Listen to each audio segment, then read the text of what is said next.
can't go faster with this bike. Ah bon? Tu n'arrives pas à rouler plus vite avec ta 1250, Marcus? Bah écoute, on tentera de s'en accommoder. Sacré Marcus. Tu le connais toi, Marcus? Là encore, moi non plus, je ne le connaissais pas.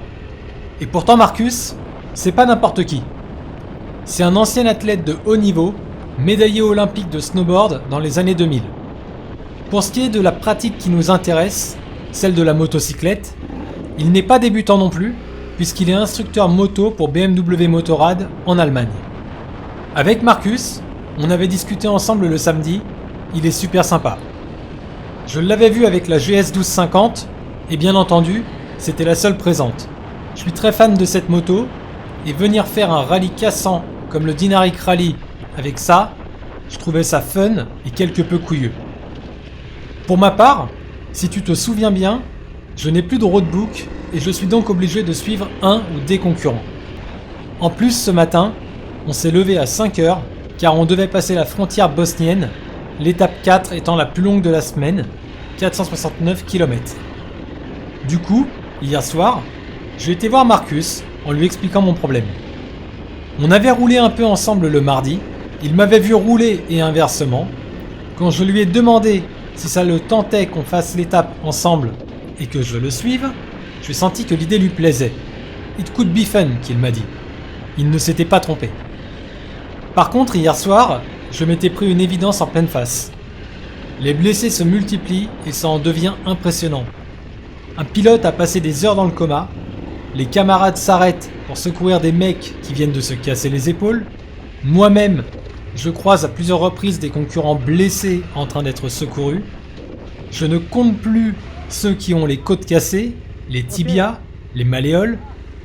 Un soir, un camarade français était revenu avec le visage raccommodé suite à une embrassade avec la tour de Nave. Plus tard, je verrai dans notre WhatsApp un autre camarade vétéran avec la malléole cassée, gonflée et violette, qui va prendre le départ le lendemain avec la botte moins serrée pour s'assurer de finir, et il montera ainsi sur le podium de sa catégorie vétéran. Pour moi, ça ne fait plus aucun doute.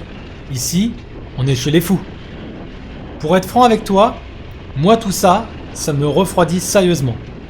C'est un peu comme un énorme rappel du danger inhérent à notre pratique, et l'état d'esprit de beaucoup me semble souvent à l'extrême opposé de ma vision de la moto et de profiter à moto. Ne pas me blesser et conserver mon intégrité physique a toujours été ma priorité. Je ne veux pas seulement profiter, je veux pouvoir profiter longtemps. Mine de rien, ça amène à se poser des questions. Les mecs qui m'entourent me donnent le sentiment d'être des gladiateurs prêts à tout pour gagner des places au classement, tandis que moi, je suis absolument convaincu qu'il n'y a rien à gagner, mais au contraire, tout à perdre. La suite va rapidement me montrer que je suis bien au bon endroit au bon moment, exactement là où il faut être pour avoir un maximum de fun et partager 2 journées de moto incroyables avec quelqu'un qui roule de la même manière que moi.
En fin d'étape 4, en Bosnie, Marcus a eu une crevaison à l'arrière. Le pneu était lacéré, impossible de le réparer. On a pris le temps qu'il fallait et on l'a démonté au bord de la route. Heureusement, il avait des démonte-pneus et une chambre à air dans les sacs, donc il l'a installé, on a regonflé et on a pu finir comme ça. Le lendemain matin, on partait pour la dernière étape, la 5e. Tu veux savoir comment elle a débuté ? Par une crevaison de cette même roue arrière, évidemment. Le pneu était en trop mauvais état, ça ne tenait pas. Marcus ayant une deuxième roue arrière montée au bivouac, on a fait demi-tour. C'est comme ça qu'on a parcouru 70 km de plus, et surtout, perdu les 2 premières heures de la matinée. Quand Marcus a vu que je l'accompagnais au bivouac, cette fois, c'est moi qui le prenais pour un fou. Peu importe le temps perdu, aujourd'hui, on ne respecterait rien. Le record de pénalité allait pouvoir tomber. Les neutralisations, on ne va pas les respecter. Les zones de vitesse non plus. On ne roulait pas pour gagner des places, se prouver quoi que ce soit ou encore prouver quoi que ce soit à qui que ce soit. Mais rouler ensemble, ces traces incroyables, était un privilège et on était décidé à ne pas en laisser un seul mètre. On voulait fouler de nos roues chaque caillou, ne pas louper une grimpette, découvrir tous les panoramas et finir ce Dinaric Rally. Alors on a roulé safe, mais on a roulé rythmé. Et cette dernière étape, on l'a finie. 7 minutes après le time limit, pour être précis. Oui mais ça, tu le sais, c'est pas bien grave. Tu dois te demander s'il m'a plu ce rallye raid, à moi qui n'aime pas l'aspect course. Pour moi la réponse est très claire. C'était extraordinaire. J'ai adoré du début à la fin. C'était épuisant, mais tant qu'on est dedans, on tient. Par contre, la semaine suivante, le contre-coup était bien présent. Durant le rallye, on n'a pas le temps de se poser des questions. On avance et c'est tout. Le rythme effréné a quelque chose d'addictif, les étapes sont longues et difficiles et on est constamment timé, ce qui nous pousse à en faire plus, à nous dépasser. À aucun moment on ne retrouvera la mollesse ou l'attente induite par le groupe d'un raid ou d'un voyage à moto. Et pour être franc, ça aussi ça m'a plu. Avant de m'inscrire, j'avais discuté sur les réseaux avec Peter, un concurrent suédois. Il avait eu les mots pour me convaincre de venir. Traduit en français, Peter m'avait dit « tu verras, ça laisse des souvenirs pour la vie ». Il avait raison Peter, 1000 fois raison. Alors merci Peter, merci Perica et toute l'équipe du Dinaric Rally. Merci Ruby et Marcus. Un énorme merci à ma merveilleuse femme qui m'a accompagné dans cette aventure, comme dans toutes les autres. Et bien entendu, merci à tous les autres concurrents rencontrés durant cette semaine en Croatie.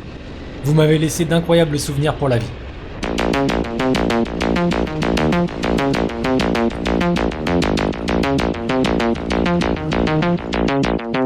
There's a little hole in my big head.